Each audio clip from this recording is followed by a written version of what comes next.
All right, when it comes to reality TV, yes, it is just fun entertainment, so let's not get too excited about it. But one thing I was wrong about, or maybe wrong about, it doesn't happen often. On Bravo TV, there's this show, The Valley, and I really, season 1 was so excited about it. And season 2, I was like, where is this show going?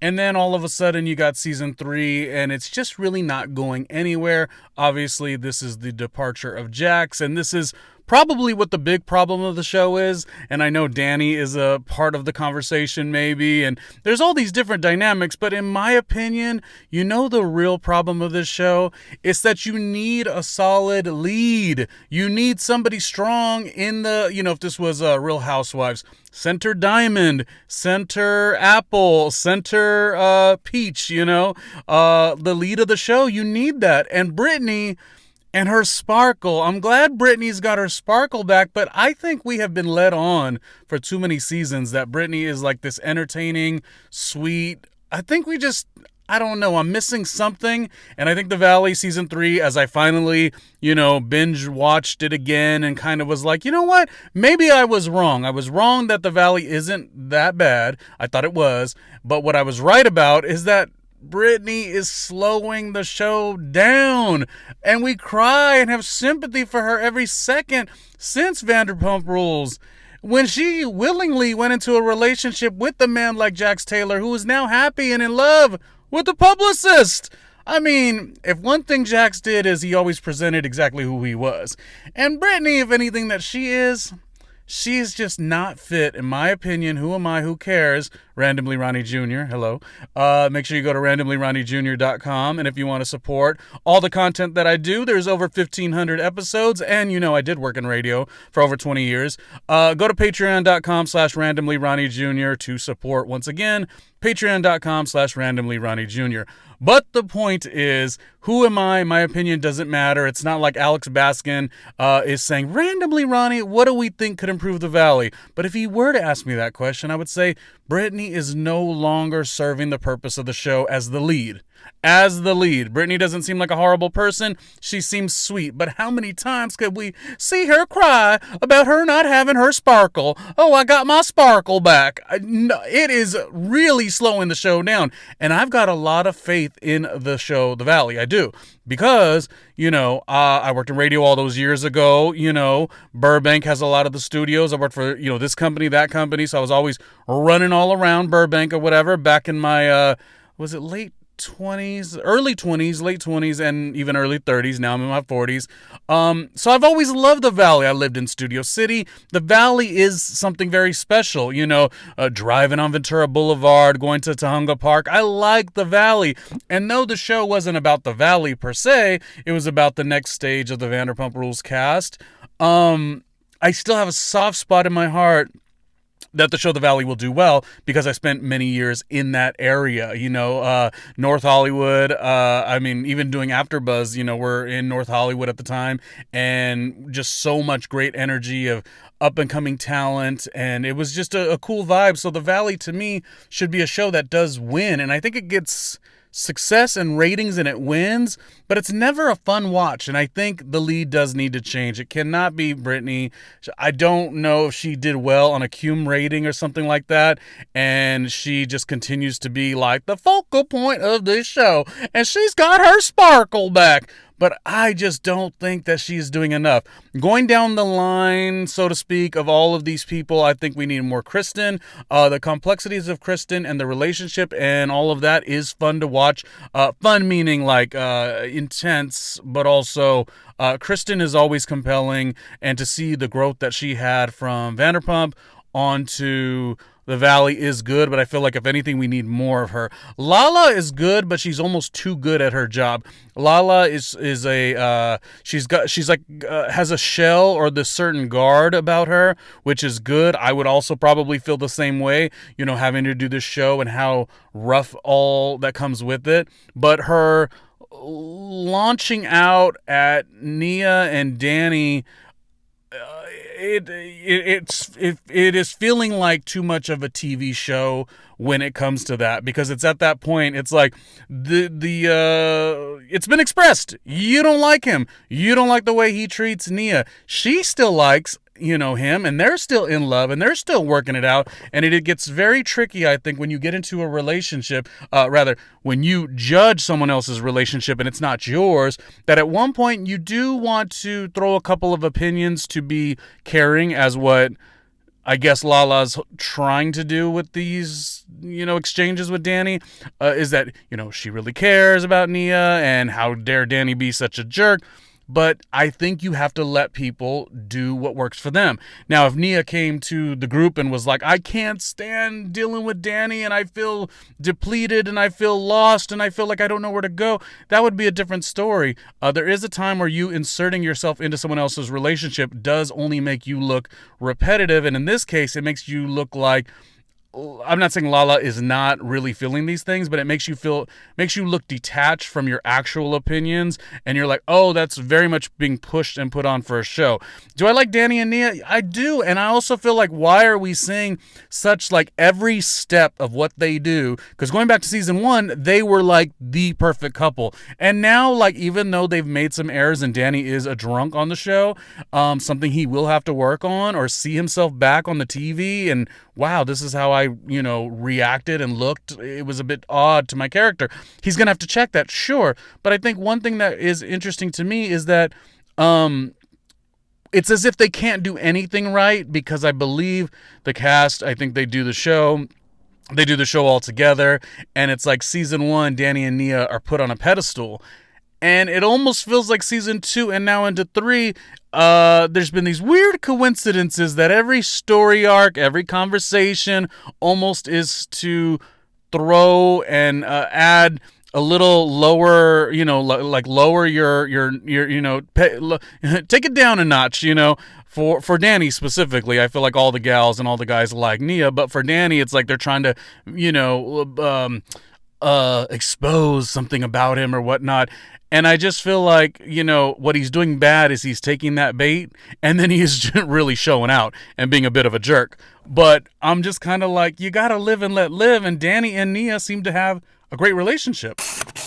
I think that Zach is interesting. All of the, exploring love, it does seem like such a big emotion for him. That is good for reality TV. Where Zach feels interesting to me on the show, it feels like, whichever way the wind blows, the friendship and the alliances that he has kind of goes in that way. So Zach to me seems like a interesting watch. He definitely knows how to poke the bear and all that stuff, but does not strike me as somebody with loyalty. Zach, loyalty, probably words that never really go together. But I guess he's an interesting watch to some degree. I think that Michelle is interesting, as well as Lacey and Jesse, and this whole back and forth. I mean, this is the most entertaining part of this whole show. Michelle, who I don't even think is that interesting on the show, but when you now get to the reunion of season 3, you're like, Michelle trying to explain herself, Lacey trying to explain herself, Jesse sort of sitting in the middle, and knowing that, you got to make sure everything does work with Michelle, because they do still have to raise a daughter together. It's all really good stuff, and it's probably what feels the most like real reality TV, because that is a complex situation. Now, there's no need that Jesse or Lacey or whoever is doing this need to kind of say, well, Michelle was dating this person and dating that person and dating this person and dating that person. And how do we feel about that? We're raising a kid together, and she's got, random people always around. That's a tough situation, but really it is a tough situation, because people who are together, and then when they break up, of the both parties, who do you bring around, and what is your metric of bringing someone around? Or dating so quickly. Like, it's good to get back on the saddle, but at the same time, to expose your family, your kids, with all these new relationships, I think Jesse and Lacey kind of win, because they are stable. Or at least it looks like the love is, lasting the test of time. Whereas Michelle, now dating Dr. Dre. Who would have thought? That was not on the bingo card for anybody season 1, but here's Michelle, who they've always said, remember they made rumors about Michelle season 1. They were like, she's a lady. She's a lady de la noche. She's a lady of the night. Yes. But that's, what was said at the time. And now she's with Dr. Dre. Who would have known? Michelle, to me, isn't the most interesting, but everything she does is like kind of wacky, and you can never put your like, I think this is how Michelle's going to be on this show this season. You kind of like never know what she's going to do. Oh, and with the 3 seasons, I love Jasmine.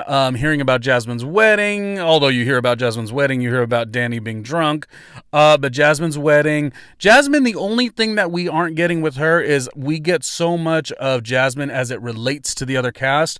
I want Jasmine as her own focal point, and we follow a lot of her stuff. Obviously, we do see on the season, conversations with her and her mother adjusting to, Jasmine and love and all that stuff, and that is good, but I feel like there's not enough of it.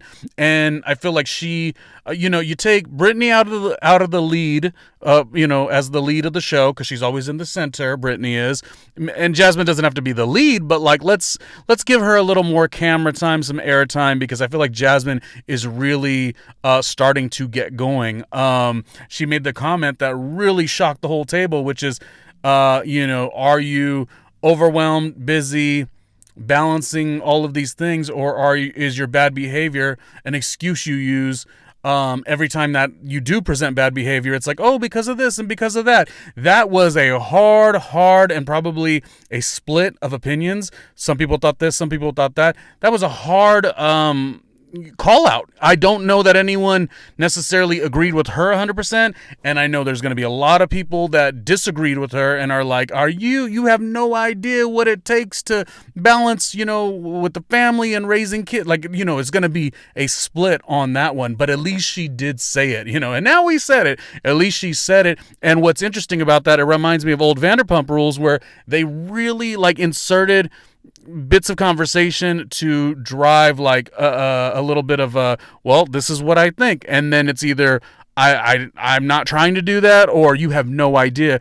and that kind of keeps old school Vanderpump Rules. Now I know this show isn't Vanderpump Rules, though sometimes I wish it would be, because I feel like Scheana needs to come onto the show. I don't know. Am I the only one? Like, the show is missing so much. Who am I missing cast member wise? Janet, I think Janet, I have not had a problem with Janet throughout the seasons. Is Janet opportunistic in ways? Is Janet got this problem, that problem? Sure, but Janet did come to play. She came to do a show. This is what the show is. It's kind of like thinking about Jax, and I did an episode about this where I was like, oh my gosh, we always like, sorry, my brain goes so fast. I'm already doing an example, but come here for a second. Let's talk about with Vanderpump Rules. So it's kind of like with Jax Taylor. Let's go to Jax Taylor for a moment. And I'm not putting Jax Taylor and Brittany, what's her name, Janet, in the same category. But if you think about it, like Janet, she isn't not doing a show. She is lighting it up. She's entertaining, and she's doing what she needs to do, and she's being in the moment and not necessarily worrying about anything else. And that doesn't always look great. When you live in the present and you are present, you may not get it right all the time, but at least you are authentic. And you could always say, well, at least Janet is authentic, even if it's crap, Not saying Janet is crappy or anything, but she definitely got ridiculed season 1 and 2. Specifically, right, season 1. But nonetheless, Jax Taylor kind of was the same thing. And I think the show is missing a little bit of that. I couldn't really call it authenticity, because was he putting on for the show? Was he a mess? Was he having an issue? Because obviously now he's in the space of sobriety and a new love interest, the publicist. But at least with Jax, you could count on that the mess that you were seeing was purely exactly who he was, whether he turned it on or not. Whereas with Brittany, I'm like, and I shouldn't, like, while I'm talking about Janet and while I'm talking about Jax, I shouldn't go to Brittany, because why does she have to be in this conversation? But I'm just saying, the Valley, to have characters like Janet and what Jax was, better or worse, it's a reality show, and you are watching just all the wild tales that people, are going through. And if every cast member was so curated and did it perfectly, I don't know if you would have a show. And so, sticking back to Janet, I think Janet has gotten a little interesting feedback, but I really don't think the show goes very far without Janet season 1, 2, and 3. Whether she befriended Scheana at one point and was opportunistic here and there, I feel like she has a lot of those qualities. I mean, who moves to LA and is Sheena's best friend in 5 seconds? Why is Scheana befriending somebody who just got in proximity to her and the show and all that it comes with? Like, that might have been a little bit by design. I mean, when I worked in radio years ago in the early 2000s, like, there was opportunistic people, but nothing like there is today. And in fact, back then it was more about, yeah, being around the right people was good, but you wanted to work your ass off. You wanted to, put your head down, and do the work, and then you would sort of succeed on your own merit. But once everything switched over to social media and numbers and virality, you really were like swinging at the wind, punching at the wind, unless you had those numbers. I know it from fact, because when I do my channel, not just the 20 years I've worked in radio, but also like 1,500 episodes on randomlyronniejr.com, unless you have somebody sort of pulling you up and giving you this viral buzz, it sometimes doesn't go anywhere. And I believe Janet had an agenda. She had an objective. Are Janet and Scheana great friends? I don't know that answer. Hopefully somebody does answer that question, because I want to know if Janet and Scheana are still great friends. And now I've said it once and I'm going to say it again and again and again. I don't know where the Valley will go after a season 3. This reunion has been so enlightening, kind of like the way the In the City show, season 1 only, like it really shows what shows have legs. Because I counted out the Valley. I didn't count out In the City because I loved Summer House and I loved the spillover and the news stories. It all worked. Whitney and Kenny versus Lindsay, incredible. But the reunions is where you really tell if there's some star power. I mean, star power, it's reality TV, but we get excited about it. It's entertainment. You really get to see if there's something there. I had counted out the Valley. I counted out the Valley. Now I do not. I do not count it out. They just need to kind of work it out, make some switches, take Brittany down to a part-time level, maybe bring in Jax. Now, what do we think about Jax and Lori, the publicist? And now, that allots for Brittany to go run to an interview with People magazine and be like, oh, now I don't have my sparkle. It is Jax Taylor's fault, and I don't have a publicist, and it's the publicist's fault that she's with Jason. Like, all of it is just, you really want to so badly, but this is about the 12,000th time we've heard Brittany losing her sparkle. So I will say, while Jax is a monster, he's been tough on Vanderpump Rules. Those seasons early, though, he was really good. He lost his way. But if he's getting into sobriety, if he's in a new relationship, if it's a little sticky, I don't know. The question that we're asking right now is, do we want to see Jax Taylor on Vanderpump Rules? I'm sorry. Do we want to see Jax Taylor on The Valley? Will Jax Taylor mix it in with the other cast members? I don't know. Maybe Jesse only. But it is a show. Contracts, Bravo may send them out. The production company may send them out. Is Jax welcomed? Or do Jax Taylor and publicist, what's her name? Do they go to the E! Channel? Remember, the E! Channel essentially redeemed the former, but they are the older Real Housewives of New York cast members, because they tried to shop a show to Bravo. This was the older cast members, like the originals. Kelly Ben-Simone, she's season 2, but still original. Luann, Dorinda, Sonia, and Ramona. They shopped a show to Bravo. Bravo didn't take it because they skew younger, which, they had Aaron, Jessel, Sai, and a couple new people. And those gals ended up going to the E! Channel, and the E! Channel's not even with NBC Universal again. So does Jax Taylor say, yeah, I want nothing to do with this?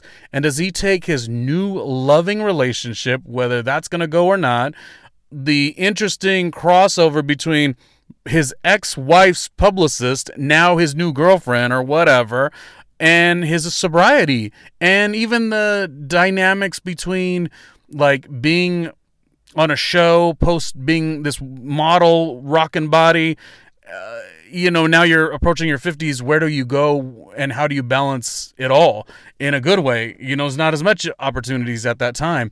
And I feel like the E! Channel would scoop him right up. But am I crazy to say that it would be interesting to see Jax Taylor mix it in with the Valley cast if there's a 4th season or 5th season of the Valley, or 6th season or 7th or whatever? Or has Jax done too much? Is there stuff I don't know about? Like, I don't spend all my time, I watch hour-long YouTube, interviews and stuff of that nature, but I do not scour, Twitter X. I don't look at all that. I don't look at the on the keyboard with the Reddit this, Reddit that. Half the stuff there it could not be further from the truth. So I'm going off what I know. We got to meet people where they are. Jax Taylor is maybe more interesting than he used to be. Maybe he's rehabbed himself a little bit. Maybe he could not help keeping his hand out of the cookie jar. And in this case, the cookie jar is Lori Krebs. And she's got stories of her own. And were you like me, where you underestimated this show, this reality TV show that means nothing? I don't know why we're taking it so seriously, but you underestimated it at the beginning and you're like, you know what? It's actually pretty good. The Valley has been an interesting show. I wish all of the cast members nothing but success. Doing reality TV at this consistent level is not easy, and they are getting busy. They are working hard, and they're doing their best. And that is all you could expect with reality TV, television, consumerism for that matter. But it'll be interesting to see what happens with Bravo TV's The Valley.